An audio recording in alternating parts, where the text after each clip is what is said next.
masih kok dihapus itu. Oh berarti masih ini lah ya, kalau 2 bulan insya Allah masih dapat ilmu ya, ilmunya banyak kalau 2 bulan gitu, apa sebulan 2 bulan itu. Iya, Bu. Saya harap sih ya, saya harap teman-teman yang PKL sekarang itu apa ya, jangan ini maksudnya, karena memang passionnya teman-teman sendiri gitu loh. Jadi memang passionnya saya itu, misalnya saya tuh passionnya di parasit gitu ya, jadi saya PKL-nya di balai untuk perbenihan gitu ya, atau balai BPPAT situ Bondo misalnya, karena saya fokusnya ke situ. Jangan nanti karena teman saya di situ Bu, satu gengnya di situ, saya ikut sekalian, wah ini ya susah ini kalau gitu.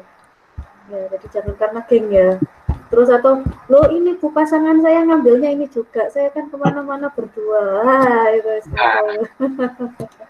jangan ya. Kalaupun misalnya nanti saya berangkat PKL berdua atau apa gimana, harus ada memang passionnya di situ gitu. Memang passionnya orang misalnya biasa nyelem, terus karena teman-temannya ikut PKL di lab akhirnya ikut-ikutan ke lab lah kan, pripon kayak gitu kan nanti agak susah ya. Oke, slide-nya sudah dilihat ya teman-teman ya? Ampun, belum?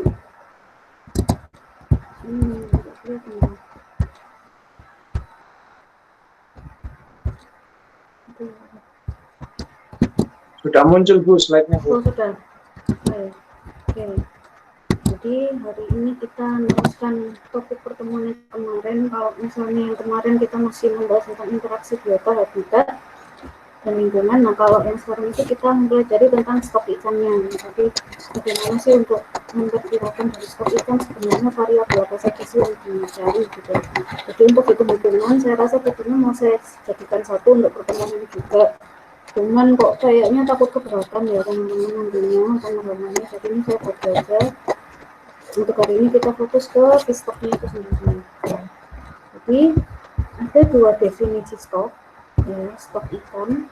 Yang pertama adalah menurut Shackley dan Salini, Milton dan Shackley, ya, itu menyatakan bahwa stok ikan merupakan kelompok ikan sejenis dari benih turunan yang sama, sehingga dia memiliki kemiripan ragam genetik.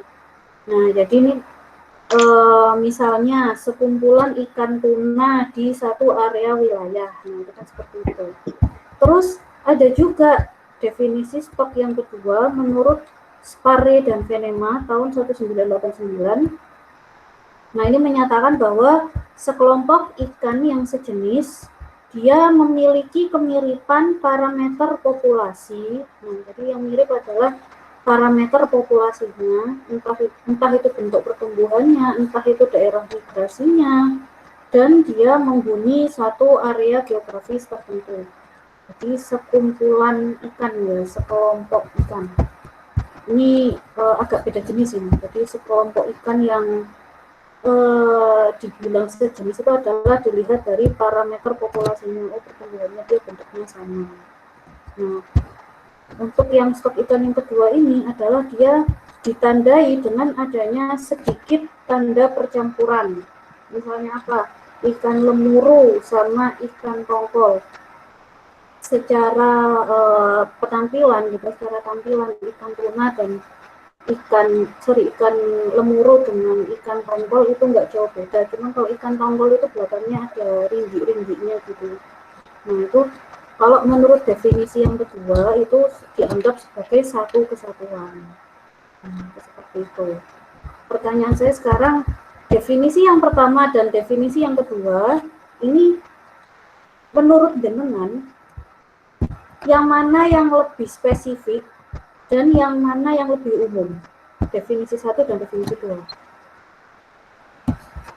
Yang definisi 1, Bu. Definisi 1. Dia lebih spesifik atau lebih umum? Lebih spesifik karena dari kemiripan ragam genetik, kemungkinan kan dari anatomi dan morfologinya gitu, Bu. Kalau dilihatnya itu. Kalau yang kedua itu kemungkinan cuma beda dari apa yang sama itu di satu satu familia aja Bu, tapi beda dari spesiesnya. Jadi kalau yang kedua ini dihitungnya dari beda spesiesnya. Kalau misalnya yang pertama definisinya berarti yang dilihat adalah kemiripan ragam genetik gitu. Jadi kalau misalnya tergantung penelitiannya kita, gitu. Jadi kalau misalnya penelitian kita memang kita ingin yang lebih spesifik, misalnya ikan lemuru saja, maka definisi stok yang dilihat adalah definisi stok yang pertama. Maka spesifiknya adalah yang pertama. Kalau misalnya kita ingin meneliti populasi ikan yang ada di Selat Bali, gitu ya, maka definisi yang spesifiknya nanti yang ini stok yang kedua. Gitu. Jadi seperti itu. Jadi kalau kita cuma melihat secara sekilas, maka definisi yang lebih khusus adalah yang pertama dan yang lebih umum adalah definisi yang kedua. Gitu ya. Jadi kalau misalnya kita melihat tergantung dari tujuan penelitian, tujuan penelitiannya ingin mengetahui populasi yang ada di Selat Bali, gitu ya, maka yang lebih spesifik adalah definisi stok yang kedua. Sementara untuk definisi stok yang ke satu adalah definisi yang umum gitu ya. Jadi yang dianggap yang spesifik itu adalah definisi stok yang kedua. Maksudnya apa Bu? Artinya adalah dua definisi ini sebenarnya benar, sama-sama benar, tergantung nanti teman-teman di penelitiannya, di judul PKL atau di judul skripsinya itu yang mana gitu. Jadi kalau misalnya memang teman-teman mau meneliti seluruh ikan secara keseluruhan, maka nanti ngambil definisi stoknya adalah yang kedua. Tapi kalau misalnya teman-teman memang hanya untuk mengetahui populasi lemuru, berarti kita ambil definisi stok yang pertama. Nah, kemudian untuk definisi stok yang kedua, dia ini bisa ditunjukkan dari sedikit tanda pencampuran dengan kelompok lain yang berdekatan. Tadi, kalau misalnya ikan tongkol dengan ikan lemuru itu hanya ada di bagian punggungnya, itu ada indik-indiknya kalau di ikan tongkol. Secara ukuran nggak jauh beda ikan lemuru. Gitu. Kemudian dalam penilaian stok ikan, kalau misalnya kita mengkaji dalam penilaian stok ikan, itu adalah yang dinilai sekelompok ikan yang hidup pada batasan geografis tertentu. Jadi kita nggak bisa menilai stok ikan yang ada di perairan dunia, itu kan terlalu luas. Tapi kalau misalnya stok ikan kita hanya mengkaji di satu wilayah, entah itu nanti dilihatnya adalah keragaman ikan yang sejenis, gitu ya, atau yang dilihatnya adalah keragaman dari ikan-ikan beberapa jenis, beberapa genus tertentu yang mendiami satu wilayah. Untuk penilaian dari stok ikan itu sendiri. Ada pertanyaan Kak sebelum saya melanjutkan? Gimana? Belum Bu. Belum ya, oke. Ini setiap perkuliahan teman-teman apakah pakai Google Meet?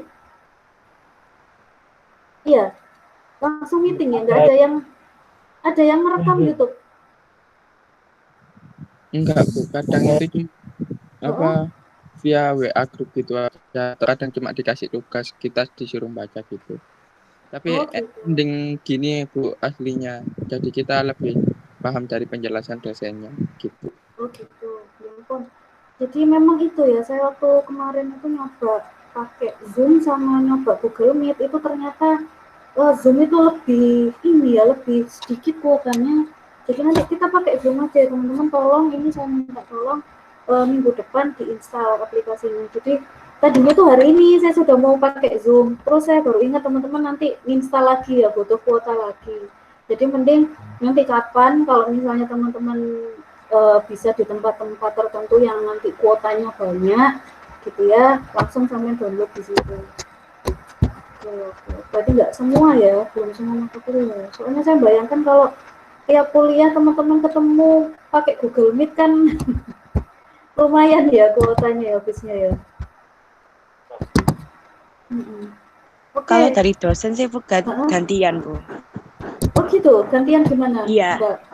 Maksudnya kadang itu dosen pernah bilang itu bisa dari WA group, terus kemudian biar nggak bosen pakai Google Meet, terus pakai Zoom. Gitu. Oh gitu, jadi divariasikan ya. Iya. Oke. Berarti oke deh. Nanti kalau misalnya sekiranya ini ya, saya mungkin buat YouTube aja ya teman-teman. Jadi misalnya kayak saya buat rekaman YouTube kan, kalau YouTube kan ada size-nya ya. Ada 144 dan sekian sampai naik. Jadi kan kalau semester kemarin sih ya, saya itu biasanya buat dua. Jadi ada rekaman YouTube sama ada voice PPT gitu. Jadi nanti kan kalau jenengan muter PPT, muter voice-nya kan nanti ada tahu, oh slide ini nanti ganti slide ini gitu. Itu supaya kuotanya nggak terlalu tinggi. Nah, cuman pas kemarin itu ternyata adalah saya sudah buat YouTube, tapi yang memperhatikan juga nggak banyak gitu loh teman-teman. Jadi pas saya lakukan evaluasi, mereka masih kesulitan. Maksudnya ini seperti apa Bu? Jadi kan namanya kalau dekat-dekat UTS kan baru bingung ya, pas kuliah dia sudah paham gitu. Nah, itu gimana? Apakah mau sistemnya bikin video YouTube atau kita pakai Zoom saja? Monggo gimana teman-teman? Pakai gini aja Bu, apa yang pertemuan daring gini aja. Kalau menurut saya lebih bisa, kalau misal ada yang kurang paham bisa langsung ditanyakan gitu. Oke, kalau teman yang lain monggo, saya butuh 2-3 masukan lah. Silakan. Kalau menurut saya Bu, ini cukup Gimana?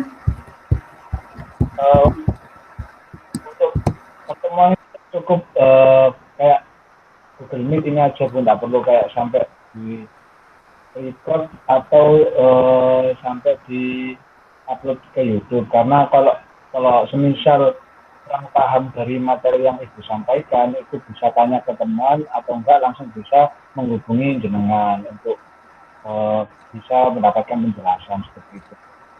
Berarti seperti ini saja, Bu. Nah, menurut saya sudah lebih bagus. Oke, kalau gitu ya. Oke, kalau gitu nanti minggu depan kita pakai Zoom saja supaya kuotanya teman-teman udah habis signifikan. Aduh ya. Belum dapat kan sudah ya, saya rasa ya sudah dapat kuota. Belum, Bu. Belum. Oke. Belum. Gimana? Tapi kemarin itu saya nyoba sih ya di Telkomsel itu, kalau nggak salah ada paket kuota gitu ya. Ada paketannya ya, gitu loh. Iya ada paketannya, cuma masih bayar sendiri ya. Iya. Oke. Beberapa program. Beberapa provider. Oke deh, kalau gitu agak saya ini aja ya, saya kalau saya memang kalau ngajar itu senang sambil ngobrol gitu ya teman-teman ya, jadi biar lebih ini ya, bisa lebih paham gitu supaya nggak hanya fokus ke materi ya, seperti itu ya. Oke. Jadi kalau minggu kemarin kan kita juga sudah membahas tentang Sardinella lemuru ya, lebih kepada hasil tangkapannya, kemudian jenis alat tangkap yang menyebabkan ada degradasi atau ada penurunan dari kondisi Sardinella lemuru. Nah, kalau sekarang ini kita juga masih bahas studi kasus tentang ikan Sardinella lemuru, tapi lebih kepada faktor-faktor apa saja sih yang dibutuhkan untuk menghitung feedstocknya. Seperti itu ya. Jadi kalau kita lihat nih gambar ini ya, ini adalah peta distribusi Sardinella lemuru. Yang di bawah ini adalah Australia, Indonesia, Filipina, China, Taiwan. Terus ini ada Jepang ya, Jepang ini Korea. Berarti kan distribusi lemuru ini terutama di sini ya, perairan Selat Bali. Makanya dia disebutnya adalah Bali Sardinella. Dari gambar ini ya teman-teman, tadi sudah saya jelaskan ini adalah distribusinya. Apa yang bisa diambil kesimpulannya dari gambar ini? Monggo. Di perairan tropis Bu, rata-rata yang dari pulaunya aja. Jadi di perairan dangkalnya gitu Bu. Betul. Jadi ikan Sardinella lemuru ini hanya ditemukan di area neritik, di area perairan dangkal. Kalau perairan oseanik ini jarang. Kita lihat Samudra Hindia aja ini nggak ada ya. Jadi sangat jarang di Samudra Hindia. Dia lebih banyak ditemukan di area-area dangkal. Ini adalah daerah distribusi dari Sardinella lemuru. Sardinella lemuru itu nama apa ini? Nama lokal, nama scientific, nama apa ini Sardinella lemuru? Nama latinnya. Nama Latin. Kalau Bali Sardinella? Ya, Sardinellanya. Bali Sardinella itu karena distribusinya tuh paling banyak itu di Pulau Bali, Bu. Jadi kemarin baca-baca itu tadi di Bali kan lebih apa ya, kalau lemur itu lebih banyak populasinya dan lebih terkenalnya di perairan Bali, kan. Setiap pantai itu pasti ada ikan lemurunya, Bu. Makanya disebut Bali Sardinella. Jadi memang kalau seperti yang kita sudah buka data-data dulu ya, bahkan yang namanya ikan lemuru itu pada waktu hasil tangkapan 20 hingga 30 tahun yang lalu itu mayoritas lebih dari 50%, ya sudah sampai 60-70% itu yang ditangkap adalah si ikan lemuru gitu ya. Nah, ternyata si ikan lemuru ini dia juga terdistribusi ke perairan-perairan yang lain gitu. Kenapa disebutnya Bali Sardinella? Karena dia terutama sering ditemukannya di Selat Bali. Jadi kalau misalnya di tempat lain misalnya hanyalah berupa migrasi, jadi jalur migrasinya saja, tapi kalau misalnya di Bali itu akan bisa, harusnya ya, jadi harusnya akan bisa ditemukan di sepanjang tahun. Nah, kalau kita melihat di sini berarti dia biasa hidup di perairan yang hangat. Di sini kan area tropis ya. Kalau sudah masuk ke area sini ini kan sudah masuk subtropis ini. Potongan China ke atas ini sudah masuk ke subtropis. Artinya hanya ditemukan di musim-musim tertentu. Tapi kalau di Selat Bali ini dia ditemukan melimpah. Gitu. Nah, ini adalah ikan lemuru ya. Kemarin gambarnya sudah ada full ya. Jadi saya tunjukkan lagi gambarnya lemuru. Ikan lemuru ini sangat banyak tersebar di Laut Indonesia, terutama Selat Bali hingga Laut Cina Selatan. Perairan yang lainnya yang mana? Banyak ya, jadi di daerah Sumatera ini juga sebenarnya banyak. Sumatera, Kalimantan Barat, nah ini banyak sekali. Di perairan utara Jawa itu juga banyak. Tapi Bu, kalau misalnya di perairan utara Jawa itu kayak di Lamongan itu jarang loh Bu adanya lemuru. Nah, ditemukannya jarang ikan lemuru. Tapi bisa saja ditemukannya itu ikan yang lain gitu. Jadi dia bukan, lemuru itu bukan ikan yang mayoritas ya yang ditemukan di situ, tapi kan akan ditemukan, tapi namanya dikenalnya dengan nama yang lain gitu. Misalnya nih di sini kan common name-nya, common name itu adalah nama lokal. Nama lokalnya Bali Sardinella.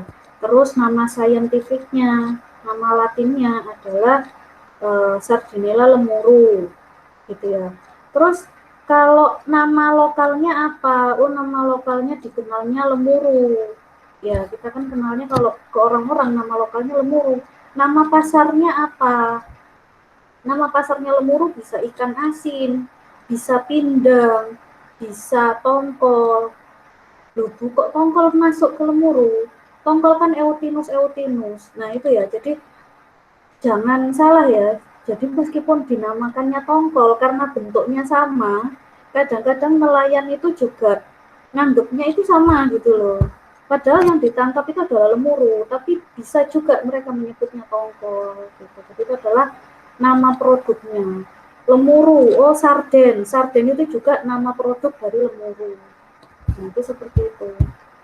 Kalau tongkol itu dia di bagian punggungnya ini ada apa namanya, ada ringgi-ringginya ya, terus bentuk badannya agak tengahnya itu lebih membundar gitu kalau tongkol ya.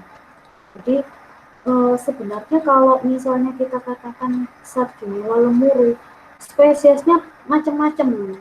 Sardinella itu spesiesnya macam-macam, tapi kalau Sardinella lemurunya yang lebih sering umum dikatakan atau Bali Sardinella, dia spesifik di Selat Bali, tapi akan ditemukan di perairan yang lain di Laut Jawa. Jumlahnya banyak apa enggak? tergantung ya. Kalau misalnya hanya di Selat Bali itu ditemukan sepanjang musim ya.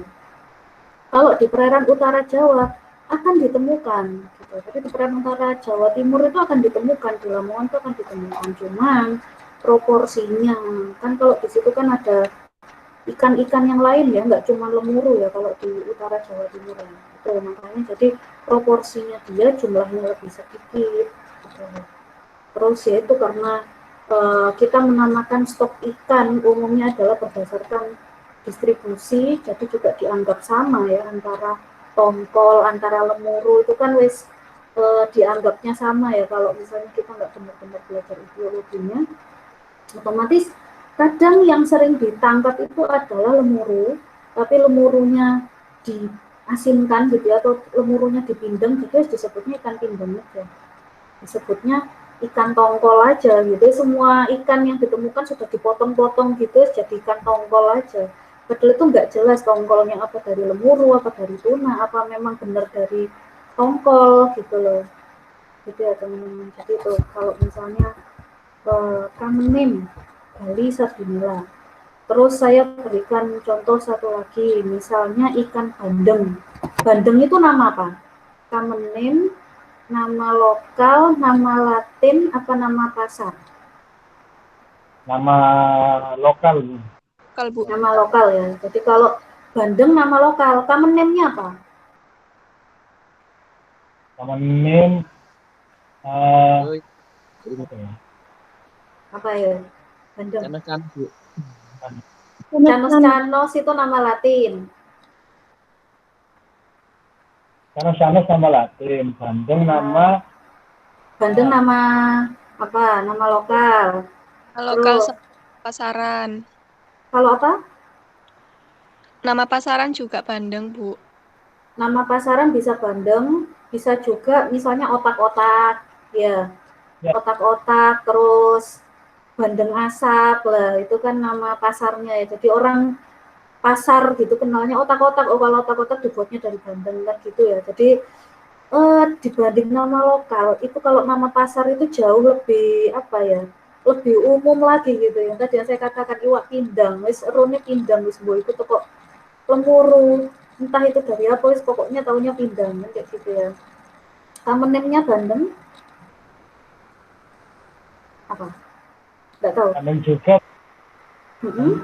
Bandeng juga. Lah kalau misalnya teman-teman ke luar negeri ngomong ikan bandeng, masa disebutnya bandeng? Sidoarjo Canos, Bu. Kan Sidoarjo Kota Bandung. Oh gitu. Jadi kalau teman-teman maksudnya common name itu apa? Adalah nama umum secara internasional. Gitu loh teman-teman. Jadi kalau secara internasional bandeng dikenalnya apa? Milkfish. Nah, jadi kalau milkfish, oh berarti bandeng. Jadi ibaratnya kalau common fish itu nama bahasa Inggrisnya, lokal fish nama lokal itu berarti nama Indonesianya gitu. Jadi ikan ini kalau nama lokal di daerah ini namanya lemuru, di daerah apa namanya apa kayak gitu ya. Jadi kalau nama lokal bisa saja tadi yang saya katakan ya, namanya nama lokalnya bisa lemuru, bisa juga tongkol gitu. Jadi bisa dianggap lemuru dan tongkol itu satu spesies, tapi juga bisa dianggap dia itu berbeda gitu. Jadi ya tergantung dari nama apa pasarnya itu tadi, nama pasar itu. Bandeng tadi namanya milkfish. Ikan mas apa ikan mas? Common name-nya apa ikan mas? Apa ya?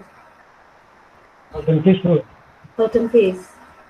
Coba terus ikan mas, ayo. Ikan mas apa ya ikan mas?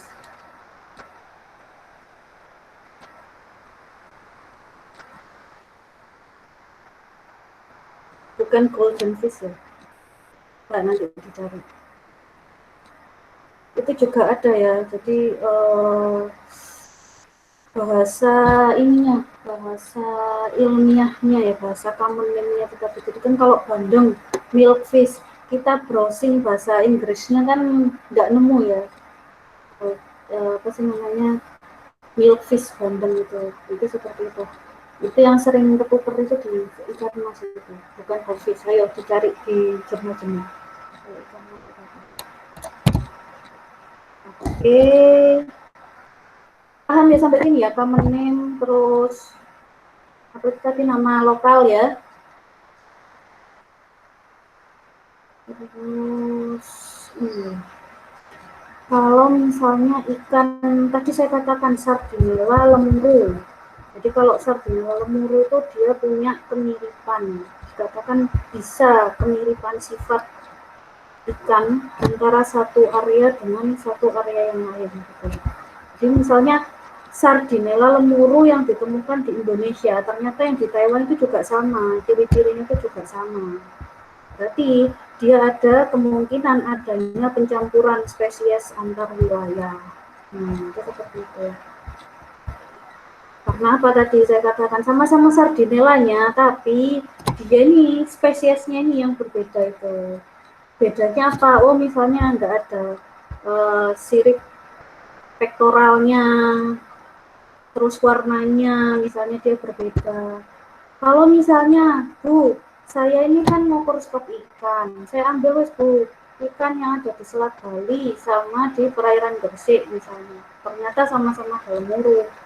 Semuanya tuh sama Bu, itunya sudah sama, panjang ikannya segondongnya juga sama. Cuman warnanya beda, berarti kan itu spesiesnya beda ya Bu. Saya sudah menemukan spesies baru gitu ya. Itu tunggu dulu. Kadang meskipun misalnya dia sama gitu ya, udah sama, bentuknya sama, beda warna, oh berarti ini spesies baru. Kita lihat juga penyimpanannya gimana. Kadang-kadang salah penyimpanan aja itu juga bisa menyebabkan salah asumsi gitu loh. Jadi harusnya warnanya putih, di tempat yang saya temukan itu warnanya hitam. Itu dilihat juga apakah itu misalnya dia salah warna memang benar dia itu beda spesies, atau misalnya di daerah satu itu dia areanya tercemar, jadi ada perubahan warna, atau kesalahan dari penyimpanan. Jadi penyimpanan yang harusnya kan disimpan di es atau misalnya disimpan di alkohol sama formalin ya. Cuman kalau formalin itu biasanya nanti ada sisik-sisik atau sirip-sirip yang hilang itu nanti. Nah, itu apakah di situ ada kesalahan penyimpanan atau memang beda spesies gitu. Jadi kalau bisa kita lihat nampak kemiripan sifat dan ciri, ini dilihatnya ya secara umum gitu ya, dilihatnya memang secara umum dan juga lebih kepada karakteristik umum gitu ya. Jadi kalau warnanya seperti apa, apakah sudah sampai ke genetik belum? Jadi yang dilihat hanya secara umum gitu saja kemiripan sifat dan cirinya. Nah, ini ada adanya kemiripan ini menunjukkan bahwa terjadi pencampuran spesies antar wilayah. Kemungkinan ikan Bali Sardinella yang ada di Selat Bali ini ada bermigrasi ke Taiwan, terus ada ini ya pemijahan sehingga nanti ada akulturasi antar spesies ya, di antar wilayah. Nah, kemudian ada hasil pelaporan bahwa di Indonesia terjadi penurunan tangkap, tetapi tidak ditemukan laporan yang sama di wilayah yang lain. Ini gimana ini artinya? Kalau di Indonesia ini overfishing, tapi di area lain ini tidak overfishing. Artinya seperti apa, teman-teman?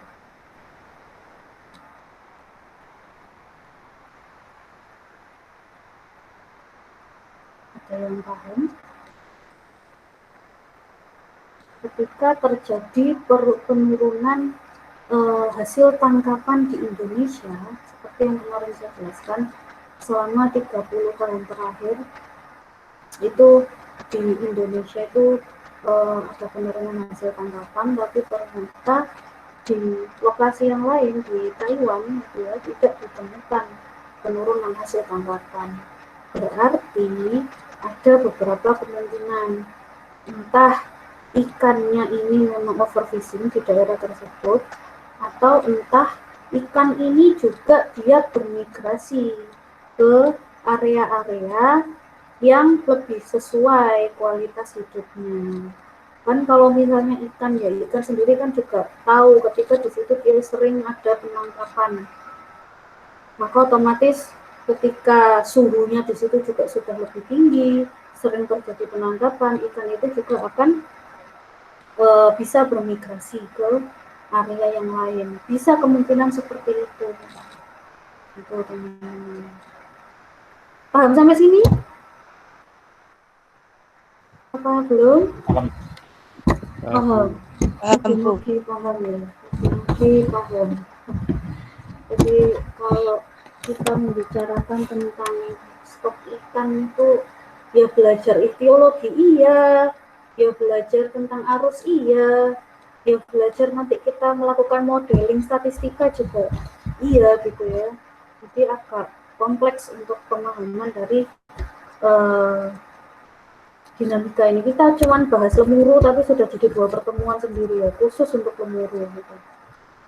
Jadi ini ikan Sardinella lemuru identifikasi oleh Blacker tahun 1853. Ternyata ikan ini punya sinonim yang lain gitu ya. Jadi yang tadi kalau misalnya disebut lokal name ya teman-teman, lokal name, tapi kalau area internasional ya, jadi itu dikenal Sardinella aurita. Terus kalau di Laut Cina dikenalnya Clupea nymphea. Kalau di Australia Barat dikenalnya Ambligaster posterus. Kalau di Filipina Sardinella samarensis. Seperti ini sinonimnya. Kalau menurut FAO, itu organisasi dunia tentang pangan ini, itu dikenalnya sebagai Bali Sardinella. Saintifiknya namanya yaitu Sardinella lemuru. Jadi ikannya sama, tapi bisa dikenal sebagai ikan yang lain. Bisa juga Sardinella ini juga punya spesies yang lain. Nah, bedanya di mana? Jenengan nanti silahkan diteliti sendiri ya. Di sini saya mau membandingkan dengan, nah ini Sardinella lemuru yang ada di Taiwan. Ya, jadi tadi kan katanya agak mirip ya. Kita lihat ini bentuknya. Nah, bedanya apa coba teman-teman? Gambar ini ya, diperhatikan ya. Ini adalah Sardinella lebih putih. Yang agak gemuk. Agak gemuk. Oke, kalau agak gemuknya oke ya. Tapi kalau warna hati-hati ya. Jadi kalau warna itu kan tergantung yang tadi saya katakan, tergantung penyimpanan. Kalau ini tergantung hasil foto. Nah, kalau ini berarti kan bisa dilihat lebih gemuk gitu ya. Oke, lebih gemuk. Apalagi Siripnya, sirip bawahnya, Bu. Betul, itu ya. Nah, jadi kalau yang dilihat paling kelihatan ini ya, jadi kan ini ada sirip dorsal, sirip pektoral, sirip ventral ya di bawah sini, sama sirip anal, sirip kaudal. Nah, ini enggak ada ya. Hampir tidak terlihat sirip DPV. Apa sirip ventralnya sama sirip analnya ini hampir tidak terlihat gitu ya siripnya. Tapi kalau secara bentuk sama ya, nggak jauh beda ya. Kita bedakan dari warna lah, jangan dimasukkan variabel warna. Tapi kalau secara bentuk nggak jauh beda ya. Jadi bentuk ini nanti ngukurnya adalah meristik dan morfometriknya, jarak antara snout ini ya, nostril itu sumut ya, jarak antara mulut ke sumut, jarak antara besar mata, jarak panjang mata lah, ini nanti juga diukur kan. Kenapa mereka bisa menyimpulkan ada kemiripan? Karena ya itu jadi ininya jaraknya ternyata sama untuk ikan dengan panjang yang sama ya, jadi yang dilihat itu. Ikan dengan panjang yang sama ternyata jaraknya sama. Panjang totalnya misalnya sama-sama 20 cm dan panjang standarnya sama-sama 20 cm. Nah, itu yang seperti itu yang dilihatnya. Berarti kemungkinan ini tuh kok serupa antara yang ada di Indonesia dan di Taiwan. Terus ternyata kalau yang di Taiwan dia tidak ada sirip ventral dan sirip analnya saja. Tapi kalau secara umum hampir sama, hanya nanti beda di panjang tengahnya ini ya. Jadi yang tadi dikatakan ikannya lebih gemuk tuh, gitu. Ini satu sampel ya, belum tentu ikannya semuanya gemuk ya sebenarnya.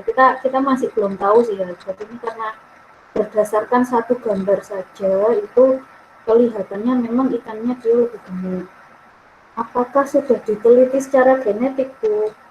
Entah ya, kalau yang kemarin saya cari penelitian itu belum sampai ke arah genetikanya. Bisa aja kalau dengan mau meneliti secara genetik, monggo diambil ikan di sana, diambil ikan di sini, juga teliti secara genetik gitu ya.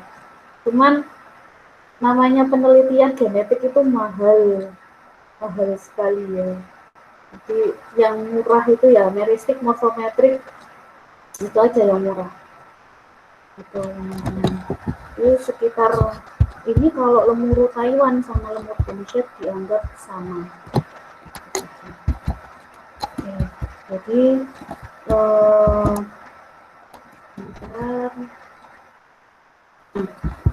ini juga bisa nih, misalnya di Indonesia dilaporkan terjadi penurunan tangkap, tetapi misalnya di area Selat Madura itu tidak ditemukan penurunan tangkapan untuk hasil lemuru.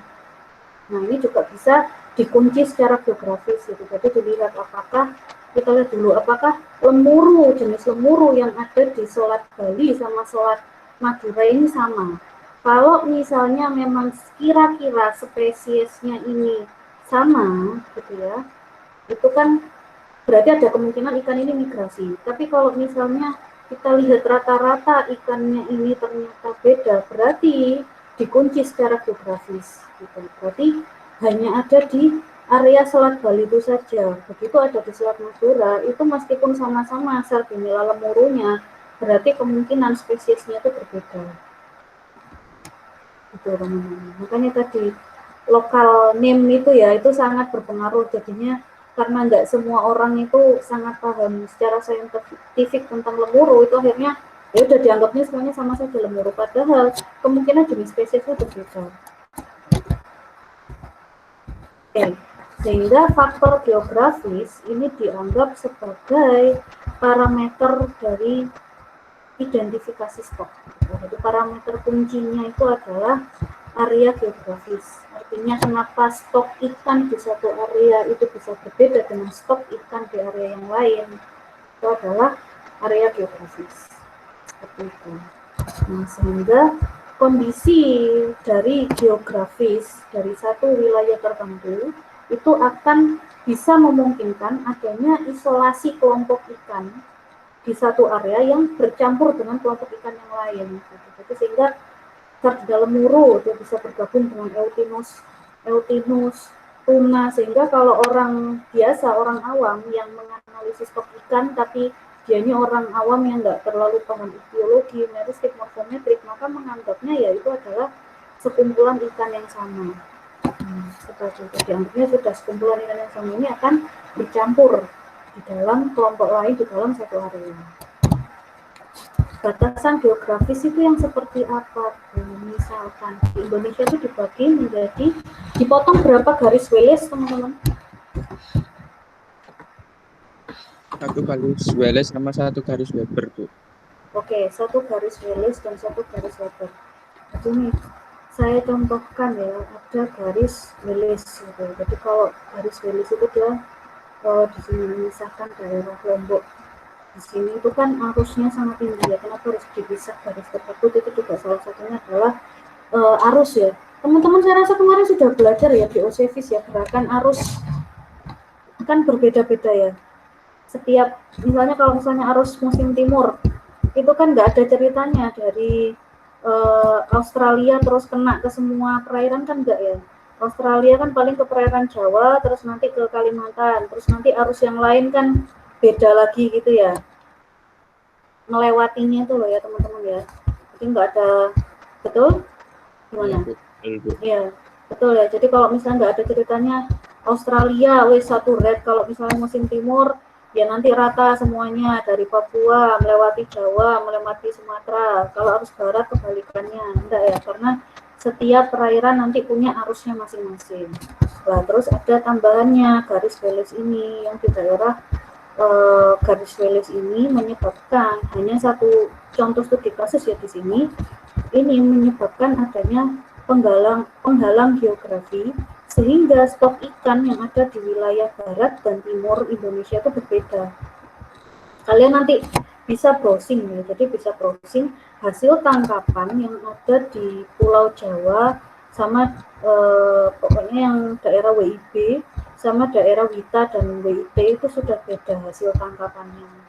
Itu seperti itu, karena apa, sudah dipisahkan oleh garis Wallace itu tadi. Kalau misalnya di pulau itu kan dipisahkan karena adanya beda pulau gitu ya, jadi beda pulau. Atau kalau ada teori dulu itu yang mengatakan sebenarnya bumi ini adalah satu pulau utuh yang disebut Pangea, kemudian Pangea ini akan terpisah gitu ya karena adanya gempa-gempa sehingga memisah sehingga menjadi pulau-pulau yang sekarang kita lihat, jadi benua-benua. Itu awalnya dulunya katanya utuh satu benua namanya Pangea, terus terpisah. Ini kan seperti itu. Sehingga kalau misalnya meskipun lokasinya dekat antara China sama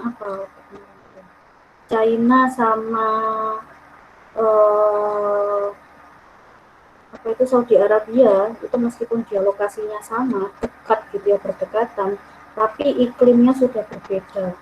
Hewan-hewan yang ada di situ juga sudah berbeda biotanya, karena adanya batasan geografis itu tadi. Dulunya itu ternyata dia jauh, cuman hasil dari gempa itu menyebabkan mereka posisinya dekat. Nah, itu juga teman-teman bisa belajar ke situ, sama browsing itu juga seru teorinya gitu. Nah, ini juga sama, kalau di air laut itu juga seperti itu. Jadi meskipun lokasinya itu sebenarnya dia berdekatan, tapi karena adanya dipotong oleh garis Wallace sehingga pergerakan arusnya itu juga berbeda, sehingga stok ikan dan keragaman stok ikan di Pulau Jawa, Pulau Lombok, dan Papua itu sudah berbeda dari spesiesnya. Nah, ini kalau misalnya dibuat dari stok total ikan yang ada di perairan, gitu ya, di Teluk Tomini misalnya stok ikannya yang berwarna kuning ini ditemukan di Laut Flores stok ikannya warna merah, gitu ya. Di Kepulauan Celebes, nah, ternyata stok ikannya warna biru. Di perairan Cina Selatan, nah, stok ikannya adalah warna hitam dan warna hijau. Nah, ini nantinya akan tersebar seperti ini gitu. Jadi ternyata kalau dari Laut Cina Selatan ada kemiripan. Nah, ini kan Laut Cina Selatan ya. Laut Cina Selatan ke daerah Sumatera dan Jawa ada kemiripan gitu. Terus di sini juga daerah Celebes ini ternyata karena dia arusnya itu hanya berputar-putar di sekeliling situ saja ya, ini ya, karena arusnya berputar-putar situ saja, maka ikan yang ada di populasi sini yang warna biru ini ya endemik di daerah situ aja. Yang hitam ini bisa dibawa oleh ikan-ikan yang lain yang kebetulan arah arusnya itu berbeda sehingga dia masuk mengisi ke stok ikan yang ada di sini. Nah, sehingga karena laut yang ekstrim ini di bagian timur arusnya itu sangat tinggi, ini juga bisa menjadi penyebab kenapa ada jenis-jenis ikan yang hanya ditemukan di satu area tapi tidak ditemukan di area lain meskipun dia sama-sama Indonesia, meskipun dia lokasinya berdekatan. Begitu ya teman-teman. Paham sampai sini teman-teman? Paham, Bu, paham. Oke, yang lain gimana? Iya, Bu, paham. Oke. Saya mau rehat sedikit deh. Kalau teman-teman di sini yang PKL sudah berapa orang? Ada seperempat atau setengah? Dari kalau kelas ini Rosa sama Dahlia. Oh, Terus baru aku 2 orang. Terus? sama siapa? Ini saya, Bu. Oke, 5 orang dari 20. Di kelas ini Rosa, Dahlia, Safira. Baru itu. Berarti oke ya, mumpung ini saya katakan, mumpung teman-teman yang sudah berangkat PKL alhamdulillah, dan mumpung yang belum berangkat PKL ya, tapi yang saya katakan itu tolong kalian dilihat potensi kalian itu kemana ya. Misalnya saya itu suka nyelam, dan kalau misalnya nyelam itu bagus lah gitu loh, hasil saya kalau nyelam itu bagus, ibaratnya kalau pengamatan terumbu karang itu nilai saya tuh bagus gitu loh. Metode transek gitu ya, hasilnya tuh kan garis lurus itu ya, IT misalnya. Jadi kalian itu ketika ada pengamatan ditarik kapal gitu ya, itu kalian itu datanya ada terus, dan itu bisa menggambarkan kondisi yang ada di perairan. Berarti teman-teman bisa nanti ngambil PKL skripsinya ke arah situ, jadi ke arah nyelam-nyelam. Saya sukanya nyelam, oke, jangan ngambil di selam. Atau misalnya saya ini kok kayaknya orangnya detail, sangat detail, mendingan teman-teman bisa ke lab. Jadi kalau teman-teman sudah biasa nge-lab, silahkan ke lab. Saya suka jalan-jalan ke lapang, ya wes, kalian ngambil skill lapang.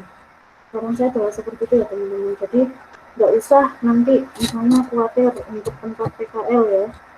Saya cerita sedikit dulu itu, saya itu orang pemetaan ya, saya dulu itu. Jadi saya ngambil sampai spesifik itu ke pemetaan, mata kuliah pilihannya saya sampai ke pemetaan. Dulu itu setiap tahun kalau anak-anak yang mau PKL pemetaan pasti ditaruhnya ke 8. Tahu ya 8 ya? Lembaga antariksa penerbangan yang ada di Jakarta itu loh teman-teman. Iya, Bu. 8. Anak pemetaan itu kalau di tempat saya dulu itu mayoritas laki-laki teman-teman. Jadi saya itu seangkatan itu sekelasnya laki-laki semua. Yang perempuan cuma 2 orang. Saya sama teman saya ada 1 orang itu. Cuman pada akhirnya dia PKL-nya nggak memutuskan ke pemetaan, lebih ke OSIFIS-nya. Jadi survei hidrooceanografi itu loh. Ngambilnya ke BPPT waktu itu. Bayangkan teman-teman saya dulu sekelas mata kuliah pilihan selalu cuma berdua. Jadi kadang kalau dia nggak masuk, ya wes sekelasnya ada 40 orang, saya tok sendirian perempuan yang ada di situ. Jadi seperti itu. Saking saya pengen mempelajari tentang pemetaan itu lebih lanjut. Terus waktu itu pas zaman PKL, kesempatannya cuma ada di 8 pada saat itu ya. Terus saya lihat penelitiannya kakak tingkat saya ini kok rata-rata sama gitu. Jadi rata-rata cuma ngukur SPL, ngukur klorofil, pakai alatnya juga sama-sama pakai ARGIS sama airmaker waktu itu. Terus cuma beda lokasi gitu loh. Saya batin kok, ngapain saya jauh-jauh ke sana? Meskipun toh di situ nanti rame-rame ya sama teman-teman. Ngapain saya jauh-jauh ke sana kalau sebenarnya ilmu itu bisa saya dapatkan dari kakak kelas gitu loh.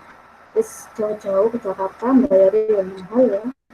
Akhirnya saya waktu itu masih sendirian, saya langsung nyobanya ke BIG, ke Badan Informasi Geospasial yang ada di Bogor.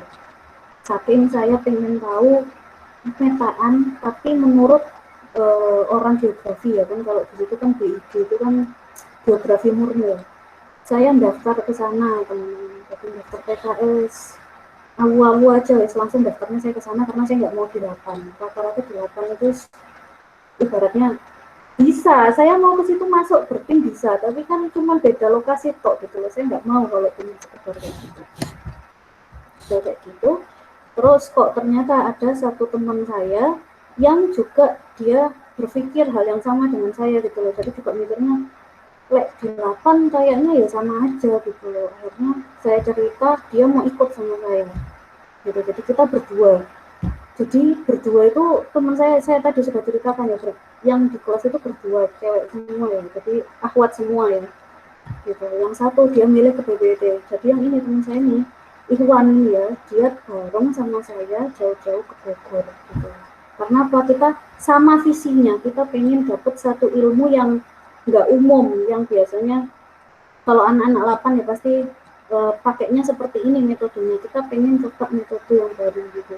Apakah itu partner saya? Enggak gitu ya, pasangan lah gitu, enggak, sama sekali enggak ada. Cinlok-cinlokan kayak gitu enggak ada ya kayak gitu. Jadi hanya berdasarkan kita benar-benar pengen tahu, kita kesamaan minat gitu.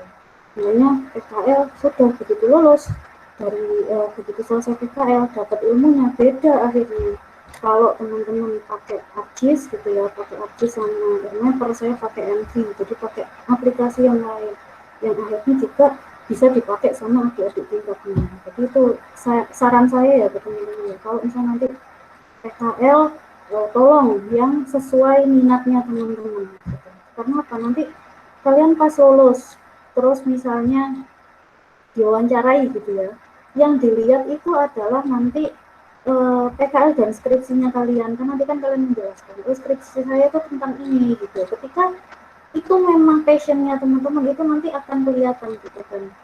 Kebanyakan memang sepengetahuan saya kalau yang cepat gitu ya kerjanya itu rata-rata ya itu yang memang sesuai passionnya mereka ngelamar di tempat misalnya survei ini ya, apa, survei terumbu karang. Nah itu kan biasanya teman-teman yang suka nyelam. Nah bayangkan kalau misalnya teman-teman kurang ahli nyelam tapi wis PKL sama skripsi sama ngambil itu tentang penyelaman gitu lah ya, monitoring.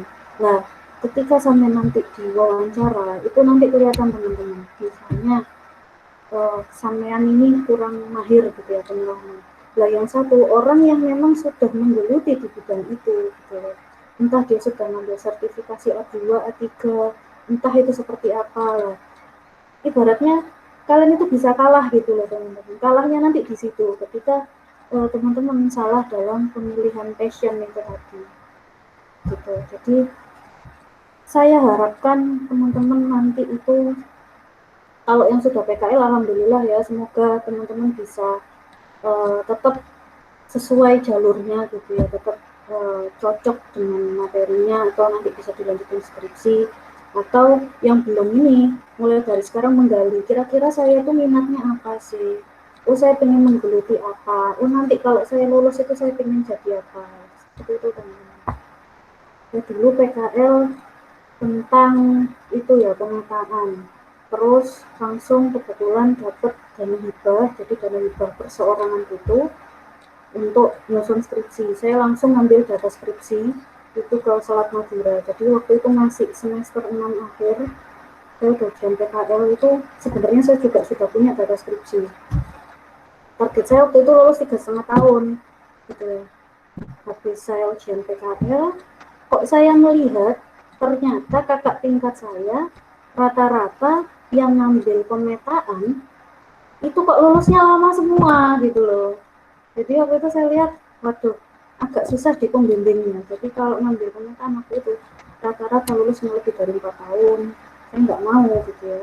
Saya nggak mau seperti itu. Akhirnya semester 6 akhir saya langsung pindah haluan ke bioteknologi. Nah, itu sedikit cerita saya. Jadi saya dulu pernah, kok berani Bu jadi ngambil biotek, karena saya dulu yang ngasisteni lab, saya dulu juga ngasisteni pemetaan, saya dulu juga ngasisteni lapang gitu. Makanya itu kalian harus tahu kira-kira potensi kalian itu gimana aja. Target saya itu saya cuma mau lulus tepat waktu gitu ya, karena meskipun saya sudah punya data skripsi tapi katanya semuanya itu bilang wah ruwet gini gitu ya. Akhirnya saya langsung memutuskan untuk pindah haluan. Semester 6 akhir saya langsung masuk dosen bioteknologi, saya minta dibimbing.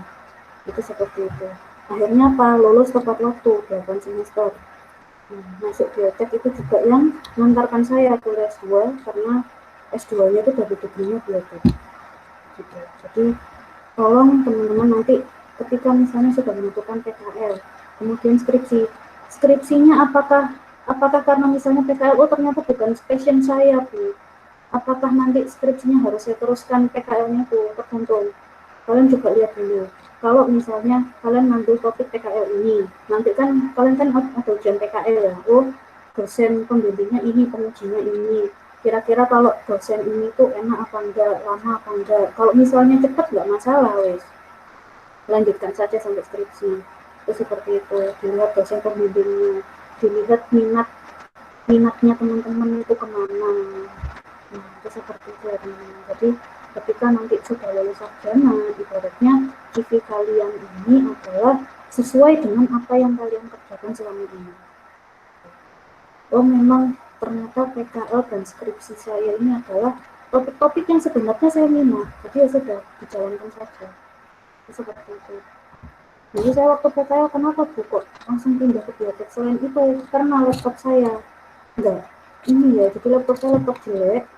Jadi kalau namanya kita pemetaan, teman-teman kan sekarang enak ya, pemetaan langsung pakai komputer yang ada di lab ya, komputernya sudah canggih. Dulu punya saya pun masih pakai netbook, jadi wis juga jadi asisten pemetaan waktu itu saya dulu. Wis nggak kuat laptopnya, langsung bener-bener nggak kuat. Jadi kalau saya mikir ini saya lulus, saya tetap ambil pemetaan, banyak aplikasi-aplikasi baru, kepala saya wis nggak bisa, pembimbingnya juga kayaknya lulusnya agak lama, saya mending ambil pindah haluan. Nah, seperti itu. Jadi saya harap teman-teman juga nanti bisa menentukan masa depan teman-teman. Sudah 2 tahun lagi ya? Iya benar. 2 tahun, setahun kurang ya? Setahun setengah. Semoga. Iya.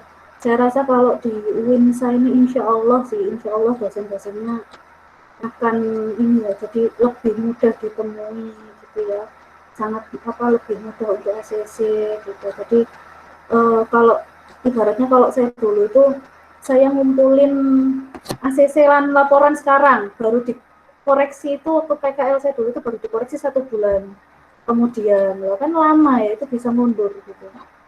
Kalau saya mending dosen yang perfeksionis, jadi kalau di biotek itu ada satu dosen yang memang ditakuti semua mahasiswa ya, ditakuti semua mahasiswa karena saking ruwetnya dosennya. Itu saya itu ACC proposal aja, proposal skripsi itu 1 semester sendiri tuh. Jadi kalau uji pendahuluan itu ya, namanya kan nge-lab ya, uji pendahuluan itu saya 1 semester sendiri. Saya akhir semester 6 itu ketika PKL saya memutuskan langsung pindah haluan karena kendala laptop, kendala takut dengan lulus lama gitu ya, juga kendala saya tuh kayaknya nggak sanggup kalau misalnya pembaruan aplikasi terus. Saya langsung memutuskan pindah itu setelah ujian PKL itu, saya langsung belajar dasar-dasarnya biotek itu selama liburan ya, jadi liburan semester saya fokus ke situ. Awal semester 7 itu saya langsung menyerahkan proposal, fokus deskripsi, karena saya sudah habis semua mata kuliahnya di semester 6. Cuman fokus deskripsi itu bayangkan, proposal itu 1 semester sendiri. Semester 7 itu saya khusus proposal menuju pendahuluan. Semester 8 saya baru penelitian inti, jadi dari liburan semester 7 sampai semester 8 saya penelitian inti sama menyelesaikan skripsi. Itu pun pada saat pembuatan PPT mau ujian skripsi itu revisinya sampai 5 kali. Ya, sangar ya. Jadi kalau teman-teman paling nanti kalau revisi skripsi 1-2 kali sudah cukup teman-teman. Kalau saya dulu sampai 5 kali.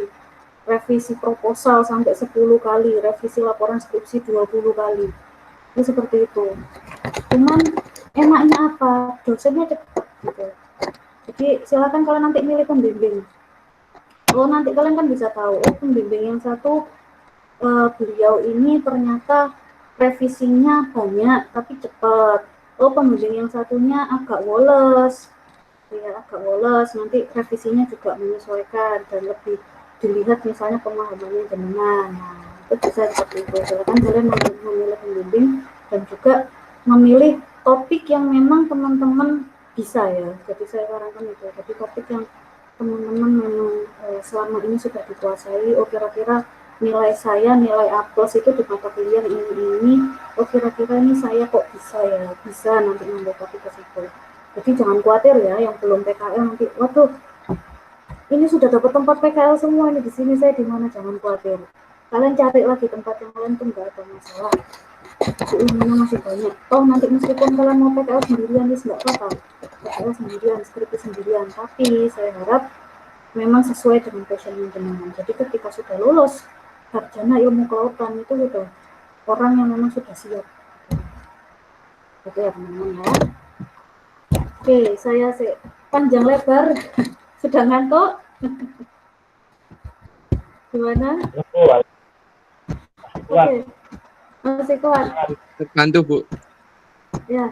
Apa referensi ke depannya gitu. Terima kasih. Iya.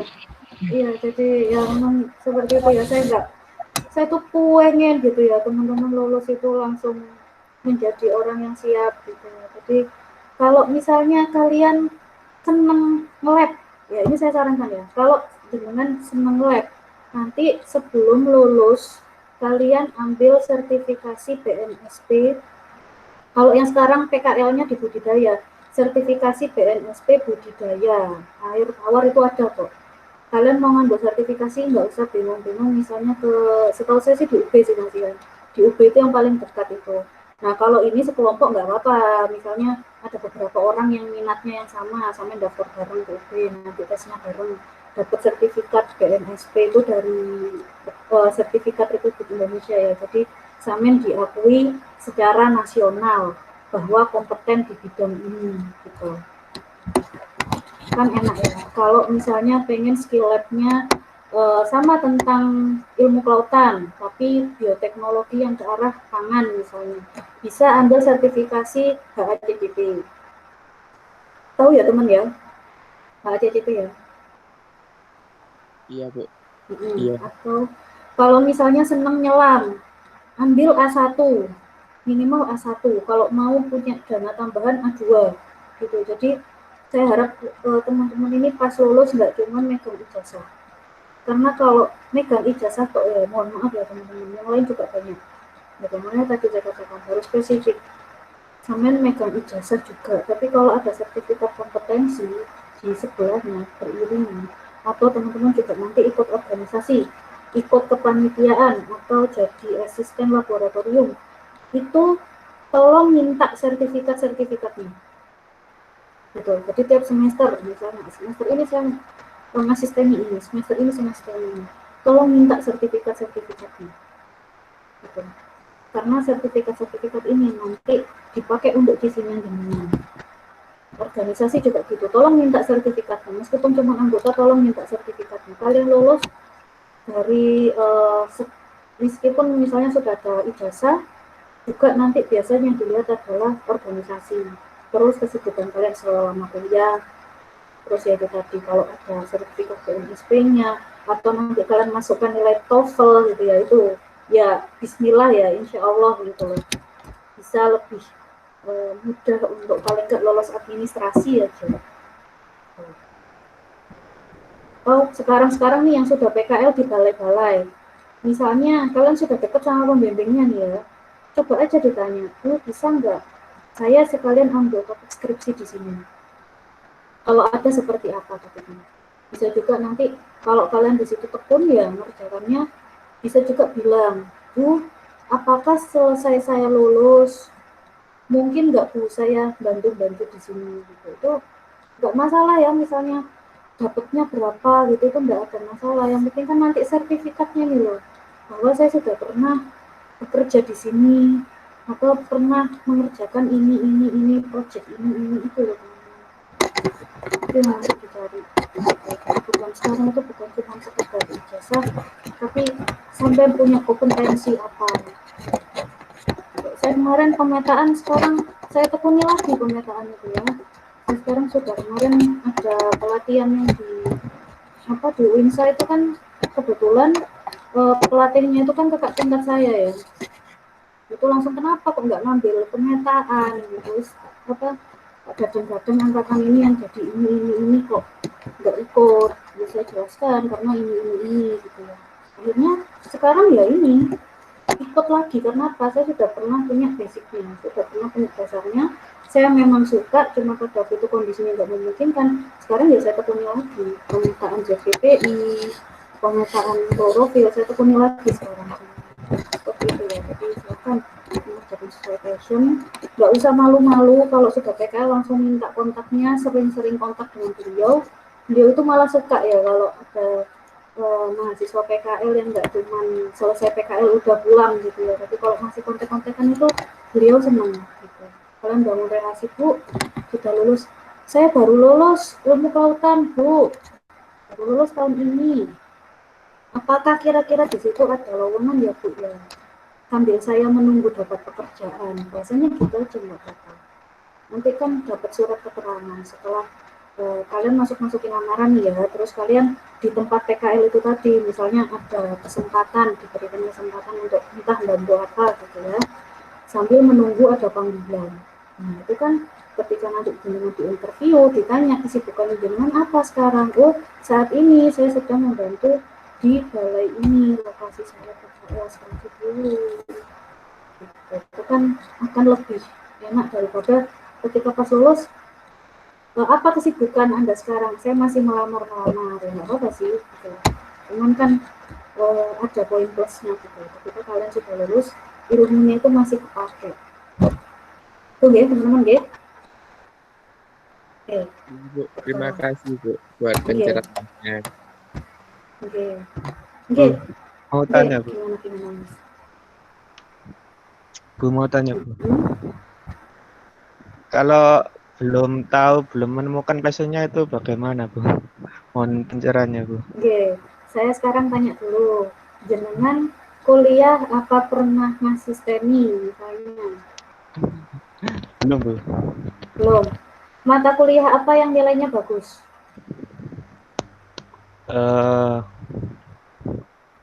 Kayak koralogi, plankton itu Bu. Koralogi, planktonologi. Jenengan nyelamnya bagus? Nyelam bagus Bu.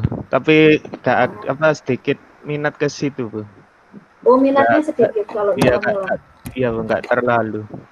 Oh gitu. Kalau lulusnya pengennya apa? Gimana ya? Kalau lulusnya sih Kak dari SMA itu kayak ke perwira karir gitu Bu. Perwira karir. Oh iya. Jadi kakak tingkat saya juga ada 2 orang itu yang jadi TNI gitu ya? Ya kayak semisal begitu Bu. Oke. Saya minatnya. Ada mata kuliah hukum peraturan kelautan? Nggak ada Bu. Oke. Kalau saran saya, memang minatnya ke situ, coba ngambil PKL di tempat-tempat disidrus gitu loh, Mas. Kan ada disidrus Surabaya. Ya, coba cari di lembaga-lembaga yang survei oceanografi tapi punyanya TNI. Di situ sampai buka browsing websitenya. Kira-kira di situ minat di situ tuh misalnya topik-topik yang dibuka apa. Kalau misalnya nggak di Sidros, sambil ngambil di BPPT Surabaya situ. BPPT Surabaya boleh ngambil planktonologi, koralogi ya. Kalau oceanografi fisika gimana Mas?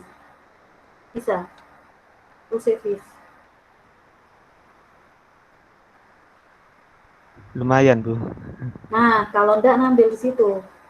Jadi ini saya ngambil contoh aja ya, kakak tingkat saya itu yang 2 orang, rata-rata ngambilnya yang di balai-balai pemerintahan pusat, tapi ada kerjasama dengan TNI, gitu loh Mas. Atau kalau nggak TNI banget ya BPPT lah, ngambilnya yang oceanografi fisika, yang lebih kepada misalnya arus, pasut, atau batas-batas wilayah lautan. Nah itu yang seperti itu loh kalau mau misalnya ngambilnya PKL skripsinya. Itu nanti ya sama ini juga sih, kalau mau ikut organisasi Menwa itu loh, ada enggak ya kalau di UINSA itu ya? Menwa itu ya?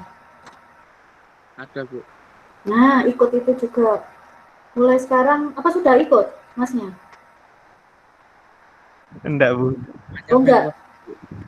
Coba ikut ya Mas ya, enggak apa-apa wes, coba ikut aja Menwa, meskipun nanti cuma 1 tahun, coba ikut aja Menwa, sampean ngambil penelitian oceanografi fisika, PKL, dan skripsinya. Kalau saran saya seperti itu. Jadi supaya nanti pas lulus ada pengalaman itu, dan saran saya ngambil A1 sih Mas. Kalau A1 itu nanti nilai poin plusnya jenengan itu sih. Gitu. Kalau di angkatan 18 udah dapat A1 semua Bu. Iya, kalau angkatan sekarang kan ini ya, enggak wajib ya. Harus Ya, ngurus sendiri. Kita itu udah ada, emang udah ikut dari A1-nya udah ikut Bu. Oh sudah ikut. Iya. Oh, yang ngambil A2 aja Mas. Kalian. A2 itu kan yang untuk ini ya, survei gravimetri ya. Atau ada sih itu sertifikasi tambahan yang waktu itu teman rekan saya yang kerja itu untuk pemetaan ini, untuk observasi ini loh, minyak itu loh, itu ada sertifikasinya khusus, bukan sertifikasi scuba itu juga ada. Nanti coba browsing aja mas sertifikasi yang ini. Kita nggak ya, saya cari dulu. Ini nggak apa-apa ya teman-teman ya. Sebentar ya. Aduh, memang kalau topiknya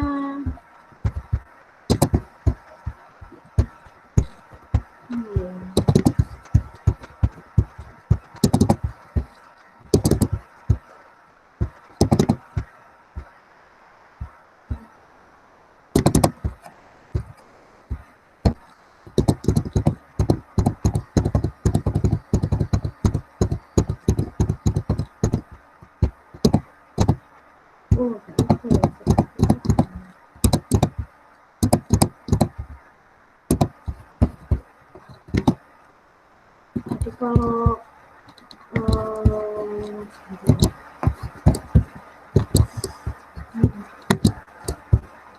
sudah kelihatan ya teman-teman ya,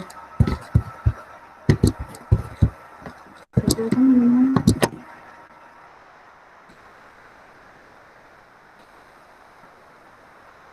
Jadi gimana, kelihatan? Kelihatan Bu. Iya, jadi ada, saya lupa ini program sertifikasinya apa, cuman dia diajari bukan sekedar menyelam, tapi bagaimana teknik bertahan hidup. Gitu. Jadi ada teknik bertahan hidup, teknik berbaris. Ini ada sertifikasinya khusus, saya lupa ini sertifikasinya namanya apa. Nah ini apa untuk teknik meminta bantuan. Jadi karena beliau itu bekerja sekarang selain jadi dosen juga bekerja di Saka Migas, itu harus punya sertifikasi khusus. Jadi selain bisa nyelam, tapi dia juga bisa menyelamatkan orang lain gitu ya. Jadi bukan sekedar A2. Kan kalau A2 kan sertifikasi lanjutan tuh ya. Itu dia juga bisa untuk menyelamatkan orang lain dan meminta bantuan. Jadi ini adalah rekan satu tim kalau di proyek itu seperti apa gitu. Jadi teknik penyelamatan, teknik untuk berregu gitu ya, teknik penyelamatan ini ada. Saya lupa ini mas sertifikasinya apa gitu. Ya. Gimana mas? Oke Bu, terima kasih. Iya mas itu. Iya mas itu. Jadi nanti boleh sih kalau misalnya mau chat-chat saya ya, boleh nih misalnya per orang yang ada di sini mau ngechat, Bu saya tuh minatnya ini, enaknya ngambil apa. Tapi jangan kata-kata saya ini terus kalian jadikan pedoman hidup gitu ya. Saya kan hanya orang luar yang memberikan masukan ke teman-teman berdasarkan pengalaman saya dan pengalaman dari orang-orang di sekitar saya. Toh nantinya yang menjalankan hidup kalian itu kan kalian sendiri, gitu ya. Jadi saya hanya bisa memberikan masukan. Kalau misalnya cocok monggo silahkan, kalau enggak juga enggak apa-apa. Itu supaya teman-teman nanti pas lulus itu sudah siap gitu. Ya teman-teman ya.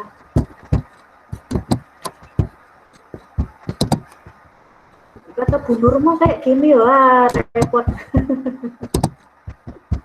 Jangan, kalau saya kan lebih kepada, kalau saya itu ketika memutuskan untuk mengambil topik ini saya harus jelas kenapa. Itu cuma sendirian kok nggak ngurus, tak belajar saja ya, karena saya memang butuh ilmunya. Oke. Nah ini ya, jadi kalau misalnya saya lanjutkan faktor geografis, jadi menyebabkan stok tidak bisa tercampur dalam waktu lama. Misalnya di perairan Gresik Utara ternyata ditemukan lemuru yang memang Sardinella lemuru. Ya. Oh ternyata ada, tapi dia tidak bisa tercampur dalam waktu yang lama. Nggak akan nanti ceritanya Sardinella lemuru yang memang dari Bali itu ditemukan sepanjang tahun, sama seperti yang ada di Selat Bali. Nah, itu seperti itu. Terus yang kedua, ternyata perbedaan lingkungan ekstrim itu menyebabkan ada sebagian ikan yang memilih daerah lebih sesuai, gitu ya, atau sebagian ikan yang lainnya dia tetap tinggal dan beradaptasi dalam kondisi lingkungan yang ekstrim. Nah, makanya kenapa kalau ada jenis ikan tertentu yang misalnya nih kita tahu ini kondisi lingkungannya ini nggak sesuai, tapi dia tetap hidup di daerah situ. Tapi ternyata ikan yang sama itu kita temukan di daerah yang lain, gitu ya, yang berdekatan dengan area situ. Tapi meskipun ikannya yang sama ini, tapi ternyata adalah dia sudah hidup di daerah yang lebih sesuai, gitu. Jadi lebih sesuai dari segi suhunya, lebih sesuai oksigennya, kadar pH-nya, gitu seperti itu. Jadi kadang satu spesies ikan yang sama, misalnya yang warna hitam ya, dari Laut Cina Selatan, ternyata dia bisa ditemukan di perairan Sumatera, bisa ditemukan di daerah utaranya, Lombok, NTT, dan sekitarnya, juga bisa ditemukan di Sulawesi, hingga di Kepulauan Celebes. Nah, ini adalah jenis ikan yang memilih daerah yang lebih sesuai. Sementara kalau ikan yang Celebes ini, perairan Celebes, ada yang warnanya biru, berarti ikan ini adalah jenis-jenis ikan yang tetap tinggal dan beradaptasi dengan kondisi lingkungannya. Selain itu juga memang arus lautnya yang menyebabkan dia ya mengitarnya di daerah situ saja. Gitu nggak teman-teman, nggih? Sampai sini, teman-teman? Iya, Bu. Oke. Jadi kalau misalnya nggak paham langsung ditanyakan saja ya. Monggo silakan. Nah, terus ada stok perikanan lokal. Ini saya hanya ambil zona potensi penangkapan yang ada di wilayah Jawa Timur karena kita tinggal di Jawa Timur. Ternyata di sini ada 5 zona penangkapan ya. Ada yang penangkapan daerah Jawa, Pulau Jawa Utara maksudnya. Kemudian ada yang daerah Madura Kepulauan. Yang kedua, yang ketiga adalah di daerah Selat Madura. Yang keempat adalah di Selat Bali. Yang kelima adalah di perairan Hindia, Samudra Hindia. Jadi Jawa, Pulau Jawa bagian selatan. Nah, di sini dikatakan bahwa stok ikan itu akan terpisah dan tidak tercampur karena penghalang biologis. Nah, maksudnya apa? Ikan yang ada di sini itu akan berbeda dengan ikan yang ada di Selat Madura, ikan yang ada di pesisir Jawa.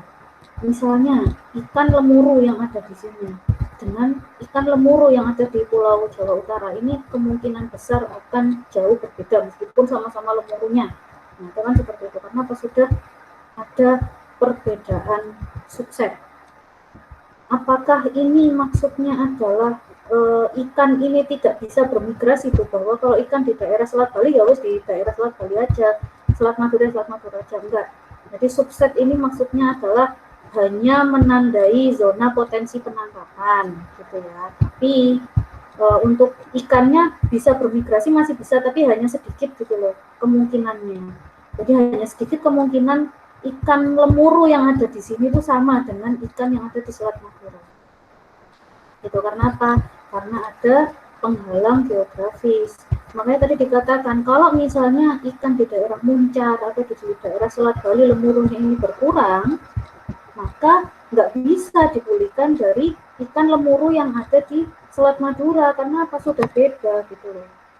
Sudah beda spesiesnya, biasanya seperti itu. Atau dipulihkan dari perairan Gresik, itu sudah beda, tidak bisa dipulihkan yang ikan yang ada di Selat Bali tersebut. Atau saya beri contoh di Bentar ya, di situ Bondo itu kan ada ini ya, menonton hiu tutul. Ada yang tahu? Di situ Bondo, kalau ingin melihat hiu tutul itu di daerah Bentar, wisata Bentar itu Bondo. Jadi di situ Bondo itu bisa kita melihat hiu tutul. Tapi apa? Pada musim tertentu saja hiu tutul itu muncul. Hanya pada musim tertentu. Munculnya di mana? Hanya di situ Bondo. Di daerah lain itu enggak, dia enggak muncul. Selain di situ Bondo. Itu seperti itu. Atau misalnya ini di Hiu Lemon ya. Hiu Lemon itu Kepulauan Flores ya teman-teman. Iya. Ada yang tahu Hiu Lemon? Gimana? Hiu Lemon. Ada yang tahu hiu lemon? Belum pernah. Belum Bu. pernah dengar Bu saya Bu. Belum ya? Lemon. Oke. Jadi kalau hiu lemon itu dia bisa dikunci secara geografis ya, karena hanya ditemukan di daerah Nusa Penida ya. Jadi hiu lemon itu khusus ditemukan di Nusa Penida, hanya ada di daerah situ saja, tapi tidak ditemukan di area lain. Sehingga kalau misalnya hiu lemon hilang di Nusa Penida, nah, maka stok ini tidak bisa digantikan oleh hiu lemon di area lain gitu loh, karena dia spesifik. Sama seperti lemuru. Kalau misalnya di lemuru di Selat Bali itu habis hilang, maka stok ini tidak bisa digantikan oleh lemuru yang ada di Taiwan meskipun migrasi ke sini. Maksudnya gimana? Jenis spesiesnya itu loh. Jadi jenis spesiesnya kan kalau Taiwan yang migrasi ke Bali berarti kan bukan spesies asli Bali gitu loh. Itu seperti itu stok ikan. Nah, makanya kalau ada penurunan di Selat Bali, maka di area lain tidak bisa dipulihkan. Jadi nggak bisa dari stok ikan Samudra Hindia meskipun dekat masuk ke sini terus memulihkan. Itu sudah nggak bisa, karena apa? Jenis spesiesnya sudah beda. Penelitiannya ada tabung dengan bicara seperti ini ada. Kalian boleh lihat ya. Ada penelitiannya itu, dia membandingkan lemuru yang ditangkap di daerah Selat Madura, ditangkap di selatan Jawa, dan ditangkap di Selat Bali. Nah, berdasarkan panjang halometriknya, yang tadi meristik, morfometrik, itu ternyata masing-masing lemuru di daerah sini, meskipun sama-sama namanya Bali Sardinella, gitu ya, yang di Selat Bali Bali Sardinella, Selat Madura juga disebutnya Bali Sardinella, di sini juga disebutnya Bali Sardinella, tapi ternyata jenis spesiesnya berbeda. Gitu. Artinya apa? Sudah ada penghalang geografis di sini. Nah, kalau stok yang ada di sini hilang, habis, sudah tidak bisa dipulihkan oleh di perairan yang lain. Sekarang saya tanya, kalau penyu gimana? Bisa nggak stoknya habis terus dipulihkan dari wilayah lain? Kalau penyu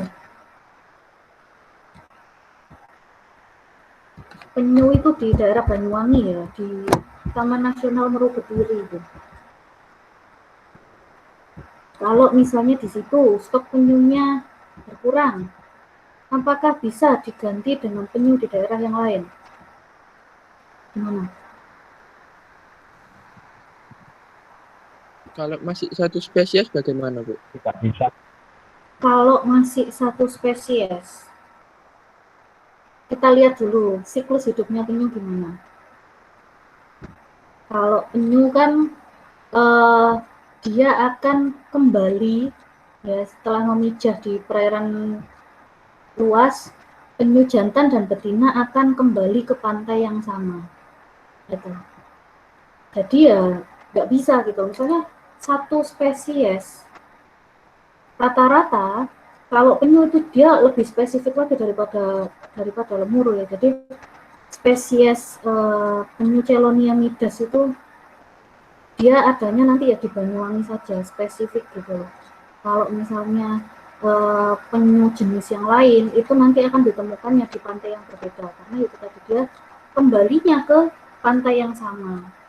Gitu. Jadi kalau penyu itu juga sama, dia ada penghalang geografisnya, Mas, gitu ya. Jadi tadi ada yang jawab nggak bisa ya, jadi nggak bisa kalau penyu, karena harus kembali ke pantai yang sama. Terus kalau tuna gimana tuna?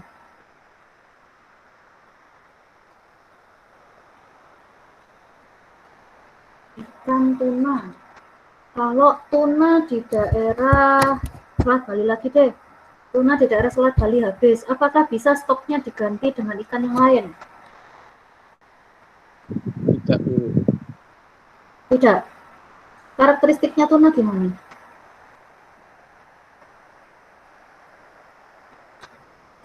Tapi tuna itu itu ya, Bu ya, apa? Berpindah juga ya. Nah, kalau tuna bisa dikunci geografis nggak berarti? Oh, nggih. Ya, pertanyaan saya kan kalau Kalau penyu dia bisa dikunci geografis. Jadi artinya ketika kita meneliti di satu stok, misalnya di tadi ya di Meru Betiri, kita kunci stoknya. Oh ternyata tadi kita lihat ya siklus hidupnya dia bertelur kembali ke pantai, terus berpijak, kemudian induk jantan dan betina kembali ke pantai lagi untuk bertelur gitu ya, terus seperti itu. Nah itu kan kita bisa ngitung. Oh misalnya tahun ini indukan yang kembali 30 ekor, oh tahun depan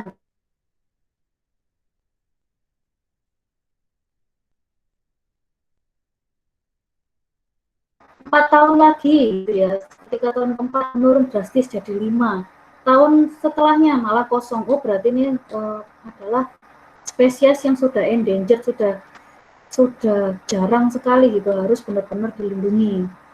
Nah itu kan seperti itu. Bentar. Oke. Nah ini kalau membicarakan penyu. Kalau tuna gimana? Kalau tuna ini kan berenang bebas ya, berenang bebas, jadi dia bebas saja kemana-mana gitu, nggak bisa dikunci lokasi kalau tuna. Artinya apa kalau nggak bisa dikunci lokasi? Ketika di satu lokasi itu dia berkurang, misalnya di Selat Bali dia berkurang gitu, nah kemungkinan di area lain juga berkurang gitu. Ada lagi misalnya di NTT itu ya, di Larantuka itu kan dia ada apa itu namanya, kegiatan ini loh, menangkap paus itu loh ya, paus sperma dimakan secara adat itu loh. Jadi masyarakat adat 1 tahun sekali itu memburu paus sperma untuk dimakan, jadi rame-rame seperti itu ya. Terus pertanyaan saya, kalau misalnya sekarang stok ikan tersebut, ikan paus tersebut itu berkurang, apakah karena ada perburuan? Ayo silakan, gimana?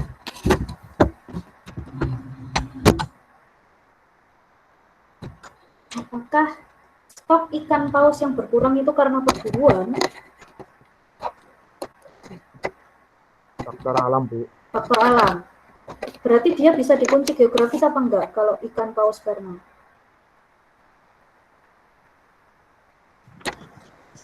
Tidak, Bu, sepertinya. Tidak ya. Artinya meskipun jadi gini, meskipun misalnya masyarakat adat menangkap ikan paus setiap tahun 1, apakah mereka penyebab hilangnya mayoritas ikan paus? Enggak, karena kan paus kan dia migrasinya jauh ya.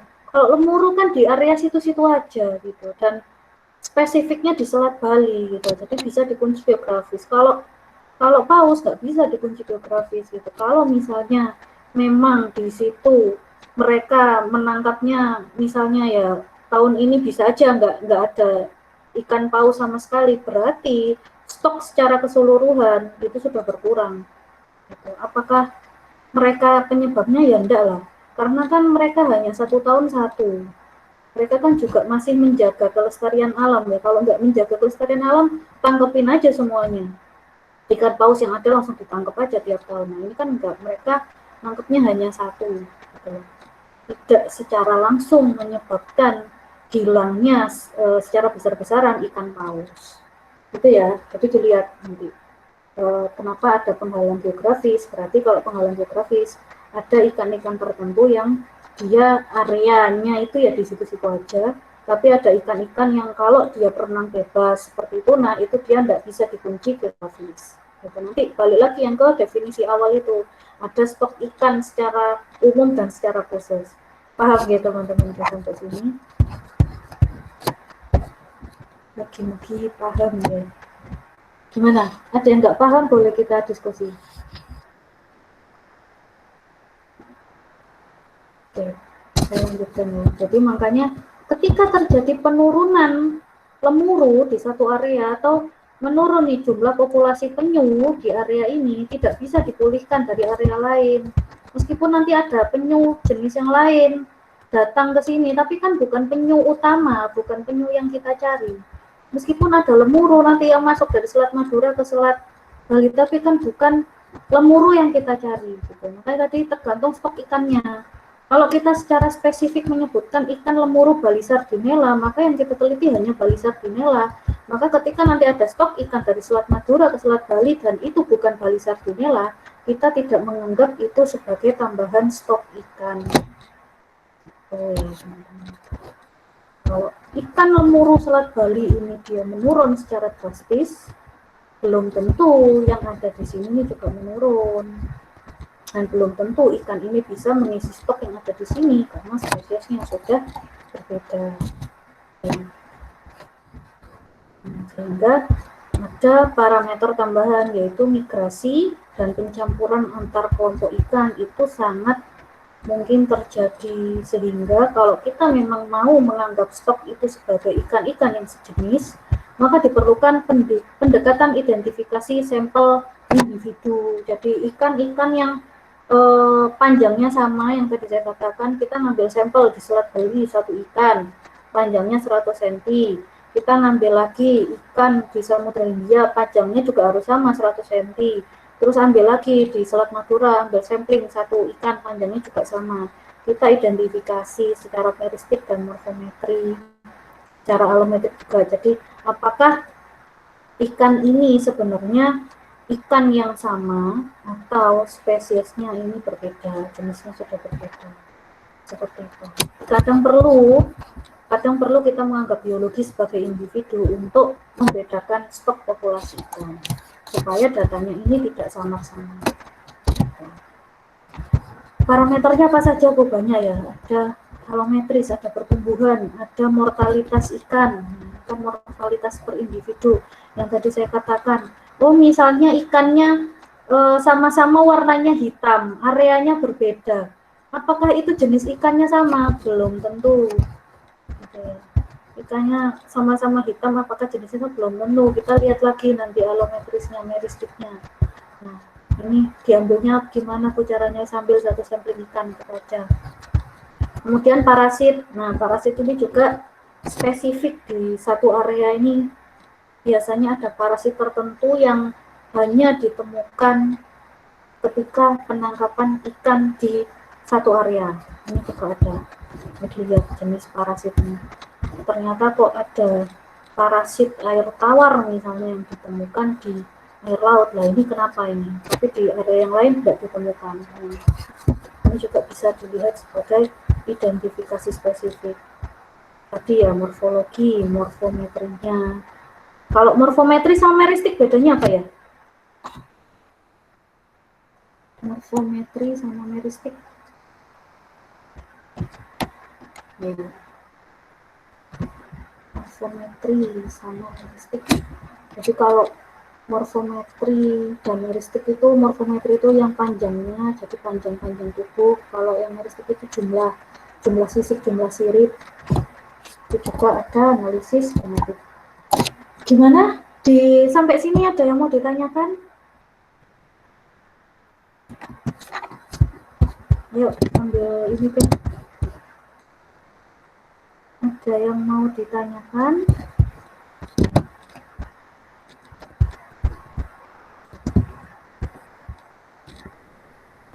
Oke.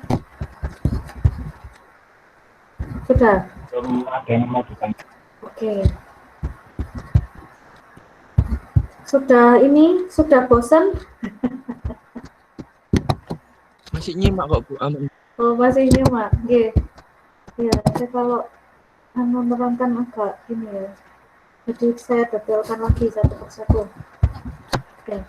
Terus ada kalau yang pertama parameter individu, faktor kondisi individu, lingkungan dan ketersediaan makanan.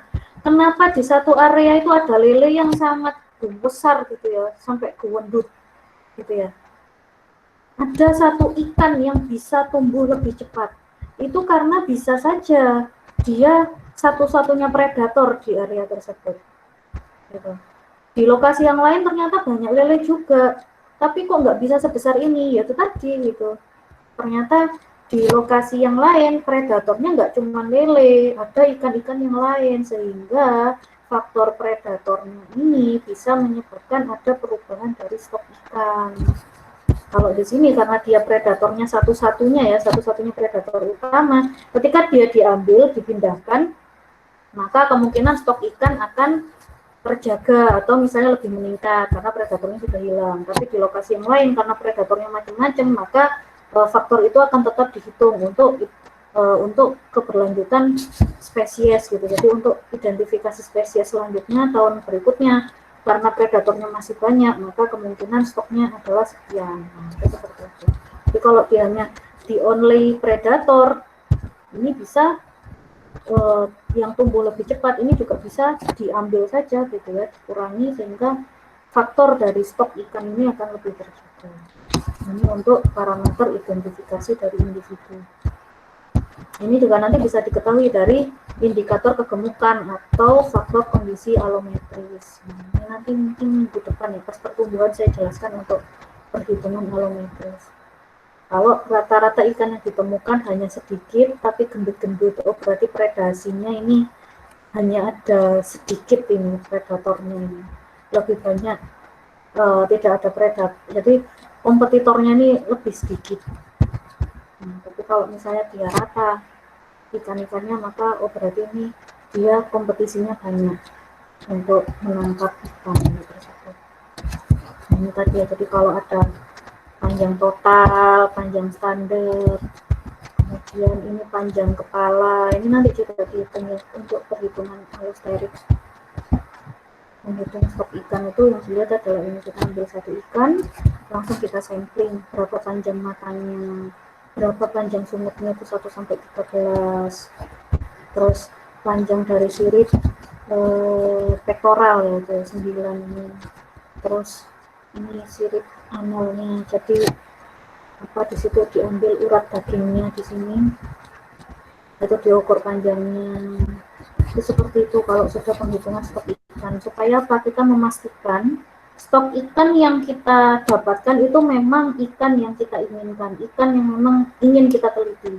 Nah, harus kita ambil samplingnya cuma 1 tok gitu ya. Jadi meskipun sudah kita hitung beratnya, total bobot, total panjang, tetap kita ambil 1 sampling untuk memastikan memang ikan ini loh yang kita cari. Ini tadi ya, jadi penciri morfometrik dan meristik. Kemudian ada lagi faktor yang lebih kuat, yaitu perbedaan secara genetik, dan ini konsisten diturunkan. Kalau ini sedikit saya studi kasus ya, jadi kalau ikan lele itu 1 kali panen, ada saja ikan lele yang kehilangan 1 siripnya. Jadi 1 kali panen, ada 1000 ton. Ternyata dari 1000 ton, itu ada 5-10 ikan yang dia itu siripnya hilang, teman-teman. Nah itu ternyata dia konsisten diturunkan. Gitu. Itu adalah penelitian ini ya, rekan saya tuh. Ternyata dia konsisten. Ketika misalnya ada ikan lele hilang 1 siripnya, sirip apa pektoralnya itu sirip pektoral ya, sirip pektoralnya dia hilang 1 sebelah kiri, keturunannya nanti juga sama, hilang sebelah kiri. Gitu. Nah ini enak kalau misalnya kita neliti faktor penciri ini ketika di analisa stok ikan. Oh ternyata ada ikan yang hilang sirip ini ditemukan juga selain di Selat Bali, ditemukan juga di Selat Madura. Oh berarti ini jenis ikan yang sama. Oh, ternyata dia sudah melakukan migrasi, entah itu karena apa. Jadi ini bisa faktor yang sangat kuat untuk mengetahui stok ikan. Jadi ternyata stok ikan ini dia bermigrasi ke area sini-sini itu adalah itu.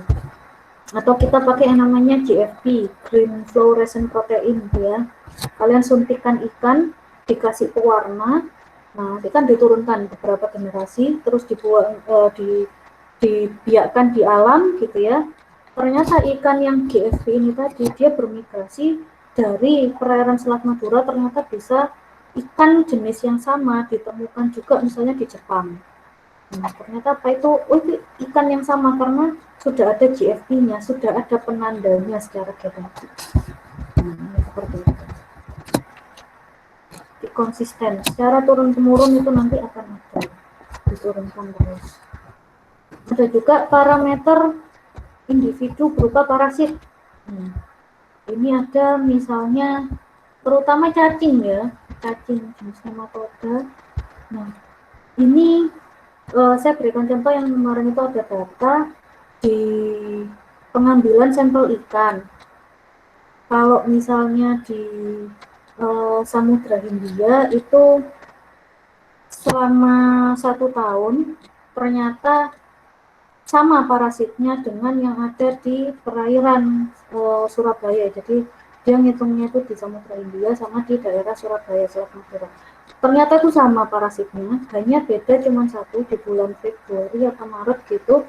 Itu ada di Samudra Hindia tuh jenisnya Acatocempala, jadi jenis cacing-cacingan spesifik dia. Nah, itu kan artinya adalah indikasi yang kuat bahwa di Samudra Hindia itu parasit yang khusus menginfeksi ikan, ada satu spesies khusus Acatocempala yang dia tidak ditemukan di Selat Madura. Itu juga bisa menjadi parameter untuk mengidentifikasi individu. Nah, gitu. Ada yang mau ditanyakan teman-teman dari sini? Monggo, silakan. Mau tanya, Bu. Oke, silakan, Mas. Ini kan kalau dari yang parasit itu tadi kan semisal dari yang jauh gitu ya, perairan yang perbedaannya cukup jauh itu apakah bisa terjadi kayak kemungkinan menular dari kemungkinan yang sama gitu, Bu? Misalnya. Oh, maksudnya ini ketika apakah Acanthocephala kemungkinan kena ke ikan yang lain tapi di satu area gitu kan maksudnya, Mas? Iya, bisa jadi begitu. Bisa, Mas. Bisa. Jadi ini juga kalau kalian mau neliti parasit juga bisa ya ambil topik ini ya. Kalau misalnya apakah kita sudah tahu nih data dasarnya, oh ternyata parasit ini dia spesifik ada di Samudra Hindia. Kita coba penelitian yang lain menggunakan ikan, ya jenis ikan yang kira-kira ini ada jenis parasit ini. Apakah juga ditemukan? Bisa. Gitu. Berarti apa? Parasit ini dia spesifik ada di daerah perairan Samudra Hindia. Gitu, Mas. Jadi meskipun jenis parasitnya kelihatannya sama ya, kalau kena Vibrio, kalau Vibrio itu kan umum ya, bakteri Vibrio itu kan umum. Tapi kalau apa ya itu ya, yang marina itu ya, ada kan jenis spesies yang bakteri yang marina. Ternyata kok ditemukan di parasit ini ditemukan ditambah air tawar lah. Ini kan nanti ada pertanyaan. Apakah misalnya keturunan indukannya ini diambil dari laut misalnya, terus dia terinfeksi bakteri tersebut, tapi dia kemudian melakukan pemijahan sehingga keturunannya punya parasit yang sama, atau airnya ternyata dari air laut ini dia bisa bermigrasi gitu ya, bisa masuk ke air tawar di situ sehingga di air tawar ini juga ada parasit yang harusnya di laut ternyata ditambah itu juga ada. Itu gitu Mas nanti penelitiannya. Bisa. Jadi kalau memang Mas bisa menemukan nanti ada parasit yang berbeda, itu sangat bagus itu Mas nanti hasil penelitiannya. Kita sudah menemukan parasit spesifik. Artinya nanti kalau kita melakukan dinamika stok ikan, mengetahui stok ikan ternyata meskipun spesiesnya berbeda di Samudra Hindia, ada tuna, sama-sama ini ya jenis-jenis yang sekiranya agak mirip ya, jadi tuna, kemudian lemuru, kemudian tongkol, sekiranya dia mirip, ternyata kok itu ada semua parasitnya di situ, tapi di tempat lain jenisnya sama yang diteliti tapi kok nggak ada parasitnya. Itu bagus itu Mas, kalau nanti dapat hasil seperti itu, parasit spesifik gitu Mas. Gimana? Tanya Bu. Ya silahkan Mas. Ya, teruskan aja gitu. Jadi kalau misal ada kan yang terkena parasit seperti tadi itu, apa ketika dikonsumsi itu tidak bahaya bagi konsumen? Tergantung. Kalau misalnya parasit ini ya, ada yang namanya itu ada beberapa jenis parasit yang dia berbahaya untuk ikan kaleng. Jadi aduh saya lupa ya nama parasitnya, Thermobacillus apa ya itu ya. Itu dia sangat berbahaya. Makanya kalau misalnya proses pengalengan itu kan harus di atas suhu 121 yang kemudian nanti dirubah ke suhu 0, dirubah ke suhu bawah. Jadi ada konsep yang namanya heat shock protein. Ya, teman-teman. Ada konsep namanya heat shock protein itu misalnya kenapa sih kalau di restoran Chinese kita masak kangkung itu cuma bentar tok ya. Jadi apinya besar, tapi habis itu kecil lagi. Nah, itu konsepnya heat shock protein sehingga ada mikroba-mikroba yang ada di situ ketika ada perubahan suhu mendadak dia itu langsung mati. Gitu. Itu. Jadi kalau yang heat shock protein itu yang seperti itu. Nah, kalau melalui proses pengalengan kita lihat karakteristik si bakterinya atau mikrobanya itu tadi, dia nanti matinya pada suhu berapa gitu loh. Kalau misalnya proses pemasakan kita ini benar, pengalengan itu kan benar ya. Jadi benar-benar dia main di temperatur. Si bakteri ini dia kuat ya bakterinya. Terus akhirnya adalah dia main di temperatur paling tinggi ditembak, temperatur sedang ditembak, temperatur paling rendah juga ditembak. Apakah proteinnya rusak? Enggak. Kalau protein tidak akan rusak ketika ada perubahan suhu mendadak. Tapi kalau mikroba, dia mati ketika ada perubahan suhu mendadak. Nah, itu seperti itu, Mas Akbar. Jadi, tergantung proses pemasakannya. Kemarin tuh kan ada yang kasus jamur enoki ya, kalau nggak salah ya. Jamur enoki itu kan dia ada bakteri tertentu yang dia benar-benar tahan suhu. Jadi mau suhu minus sampai suhu positif 300-400 dia itu masih nggak mati itu bakterinya. Dia cuma bisa hibernasikan, jadi dibuat mode tidur tok ketika dimasukkan freezer. Suhu di bawah minus 20, cuman dormansi doang, tapi ketika proses pemasakan dia aktif lagi. Itu ada, makanya sampai si jamur enoki itu kan ditarik dari peredaran. Karena karakteristiknya itu, mikrobanya sangat berbahaya itu tadi. Gitu. Makanya kalau orang makan sushi ya, sushi itu kan saya mengatakan itu dimasaknya sedikit ya, dimasaknya setengah gitu. Jadi kalau sushi itu katanya proses pematangannya atau proses penghilangan mikrobanya dengan cara diberikan asam-asam. Nah, itu kan diharapkan bisa membunuh mikroba. Tapi bagi saya, kalau misalnya dia tidak dimasak secara sempurna, itu tidak bisa hilang gitu loh bakterinya. Atau ya kalau mau misalnya sushi itu kan sama sekali nggak dimasak sih ya. Kalau mau ya itu tadi yang seperti kangkung. Jadi tetap dimasak, suhunya rendah, terus tiba-tiba dikencangkan, cuman 1 menit, gitu ya, 1 menit dikencangkan langsung digoreng, terus dikecilkan lagi. Nah kalau itu proteinnya nggak rusak, tapi mikrobanya mati. Gitu. Ada lagi pertanyaan yang lain teman-teman? Terima kasih. Oke. Saya baca chat ya, Mas Edo, ayo ikut menwa. Iya ini nggak apa-apa ya Mas ya, ini saya serius ini ya, jadi memang ada 2 kakak tingkat saya ya, itu beliau ini lulusan S1 ilmu kelautan, terus masuk ke TNI dan jenjangnya langsung lebih tinggi gitu loh. Itu silahkan, kalau misalnya nggak cuma Mas Edo, Mas yang lain, saya bingung Bu, saya lulus mau apa, ikut menwa, ikut saya pengen jadi TNI, monggo silahkan ya. Karena kalau karir ilmu kelautan itu sangat luas. Gitu. Kalian mau eksplorasi laut, eksplorasi minyak itu juga banyak ya gajinya per jam. Tapi resikonya juga kematiannya tinggi. Gajinya itu bisa 7 juta sampai belasan juta per jam. Bisa.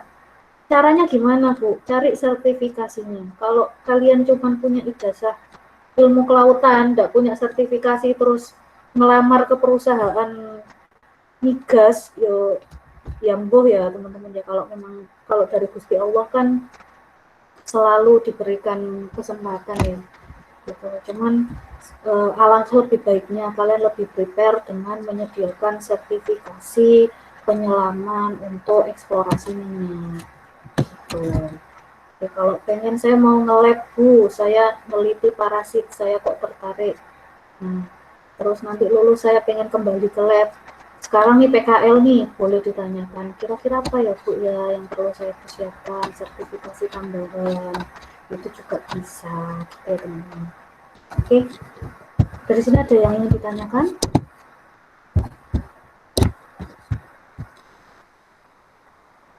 Bagaimana? Cukup?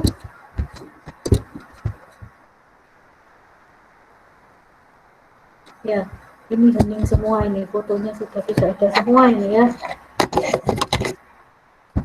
Oke, jadi minggu depan kita ketemu lagi di jam yang sama, kita menggunakan Zoom, silahkan diinstal aplikasinya.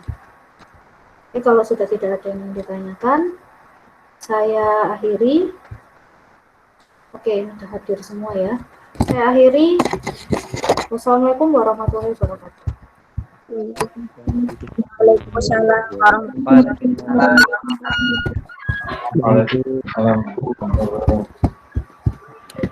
Ya, silakan bisa meninggalkan ruangan.